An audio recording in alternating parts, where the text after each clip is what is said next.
Você já passou horas pesquisando, juntou dezenas de artigos, mas na hora de escrever a fundamentação teórica, sentiu um nó no estômago? Ficou com muito medo?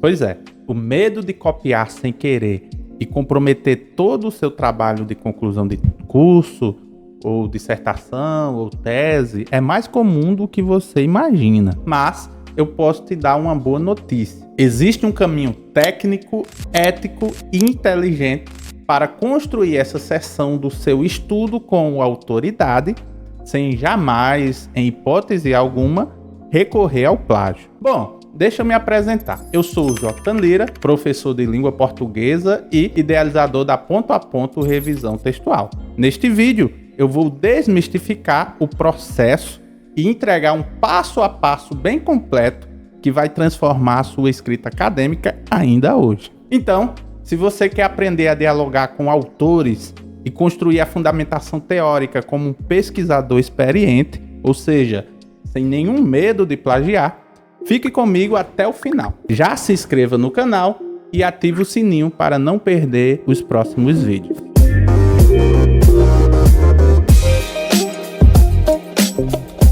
O que é e o que não é fundamentação teórica? Antes de colocar a mão na massa, precisamos alinhar um conceito fundamental. A fundamentação teórica não é, como muitos pensam, um amontoado de citações ou um copia e cola organizado. Muito menos é uma seção de resumos de livros. Na verdade, a fundamentação teórica é o alicerce epistemológico da sua pesquisa.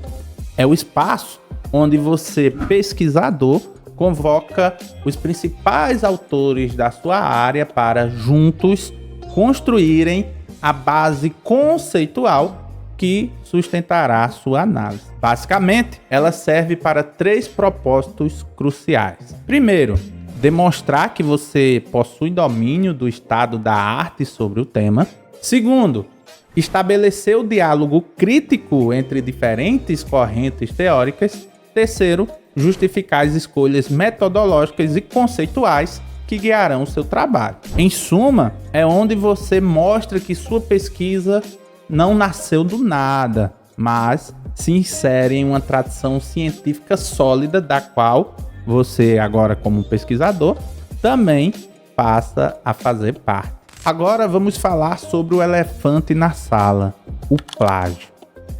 É crucial entender que o plágio transcende o erro gramatical ou metodológico. Do ponto de vista legal e ético, o plágio é uma violação dos direitos autorais prevista na Lei de Direitos Autorais. No ambiente acadêmico, as consequências são, digamos que, severas. Vão desde a reprovação na disciplina, passando pela anulação do título e até, em casos extremos, a expulsão da instituição e a impossibilidade de novas matrículas.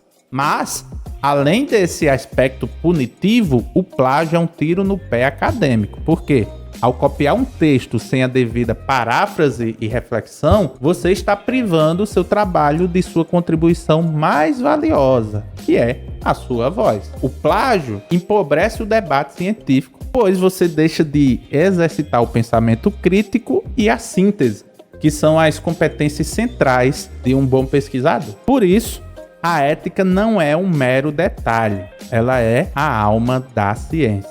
Dito isso, vamos agora ao passo a passo prático para a construção de uma fundamentação teórica rica e, principalmente, bem escrita. Passo 1 é a curadoria inteligente de fontes. A qualidade da sua fundamentação começa na seleção das fontes. Assim, esqueça blogs, resumos de sites ou materiais didáticos não científicos. Você precisa, em vez disso, ir à fonte primária, ou seja, artigos de periódicos, qualis A ou B, por exemplo, teses de doutorado, dissertações de mestrado e livros de editoras universitárias. E aqui vai uma dica de ouro: utilize o Google Escolar e as bases de dados da CAPES. E, ao encontrar um artigo relevante, faça a análise de citações. O que é isso? Verifique quem esse artigo cita, que são as chamadas referências retroativas, e quem o citou posteriormente, que são as referências prospectivas. Isso mapeia a evolução do debate e garante que você tenha um panorama completo e principalmente atualizado do seu tema. Passo 2, fichamento temático com análise e não apenas resumo. Esqueça o fichamento de resumo, adote o fichamento temático. Crie uma pasta digital no seu computador, até física também, para cada conceito central do seu trabalho. Por exemplo, letramento digital ou metodologias ativas. E, ao ler cada fonte, faça um registro com, primeiro, citação direta, ou seja, transcreva um trecho que sintetiza perfeitamente uma ideia lá do texto. Segundo, paráfrase com sua voz. Escreva com suas próprias palavras o que você entendeu, mas sem olhar para o texto original. E terceiro, a sua análise crítica. Anote suas perguntas, seus contrapontos, enfim, como é que aquela ideia se conecta com o seu objeto de pesquisa. Por quê? Este é o momento em que a construção da autoria começa a aparecer na produção do seu texto. Passo 3, paráfrase avançada e uso ético de IA. A paráfrase não é uma simples substituição de sinônimos. Ela é, na verdade, uma reconstrução sintática e semântica. Assim, para dominá-la, leia, feche o livro e fale, explique o conceito em voz alta como se você estivesse ensinando para um colega seu. Segundo, mude a estrutura. Transforme frases na voz passiva para ativa. Altere a ordem dos argumentos, divida períodos longos em períodos curtos, por exemplo. E tome muito cuidado com a IA, porque ferramentas como o ChatGPT, por exemplo, podem ajudar na inspiração da paráfrase, mas nunca no resultado final dela. Porque a paráfrase gerada por IA muitas vezes é rasa e pode ser facilmente detectada. A sua versão final tem que ser um texto que reflita o seu entendimento, o seu pensamento. A IA nunca pode fazer isso por você. Passo 4. Citação como diálogo, não como muleta. Citar não é apenas colocar o sobrenome e o ano entre parênteses, como diz a regra. Em vez disso, é dar voz ao autor dentro do seu texto. Então, utilize as citações de forma estratégica. E tem vários tipos. Citação de autoridade, que vai estabelecer uma base sólida para o seu texto. Citação de contraponto, que se apresenta visões diferentes, de autores dentro do seu texto. E tem também a citação de definição. Segundo fulano de tal, a pesquisa documental é definida como tal e tal, por exemplo. Aqui, a norma ABNT 10.520 é a sua bússola. Citações diretas curtas, de até 3 linhas, ficam no corpo do texto, entre aspas. Já as citações longas ficam em bloco recuado e com uma fonte menor. E lembre-se, paráfrase também exige citação. Se a ideia não é sua, você deve dar também o devido crédito. Mesmo que você tenha escrito com as suas próprias palavras a ideia de outro autor, você deve citar a fonte. Por quê? Porque isso é a famosa citação indireta. Passo 5. Estrutura por diálogos conceituais e não por autores. O erro mais comum que eu vejo é a estrutura de fichas, na qual o aluno escreve, por exemplo, segundo João, tal e tal. Agora, segundo Maria, tal e tal. Isso é um mosaico, não um texto. Então, organize sua fundamentação em subcapítulos temáticos. Por exemplo, capítulo 2.1, o conceito de X. 2.2, evolução histórica de Y. Dentro de cada tema, você faz os autores dialogarem. Coloque um autor que corrobora, outro que complementa e um terceiro que critica, por exemplo. Essa estrutura é o que demonstra, de fato, o seu domínio sobre o assunto. Passo 6. Conectores lógicos e coesão textual. Para que esse diálogo flua, você precisa de uma arquitetura textual coesa. Para isso, use conectores, os famosos conectivos, que indiquem a relação entre as ideias. Por exemplo, pode ter ideia de adição. Você vai usar ademais, outro sim, além disso. Ou ideia de oposição. Em contrapartida, no entanto, por outro lado. Ideias de conclusão, por exemplo. Portanto, destarte, infere-se que, Tem até ideia de exemplificação, por exemplo, né? Esses elementos são o que une os elementos textuais e as ideias dos autores, transformando o amontoado de citações em um texto fluido e com ritmo. Passo 7. Revisão técnica e gramatical com um olhar crítico. A última etapa é a revisão, mas não é aquela revisão superficial. Faça uma revisão em 3 camadas. Quais são elas?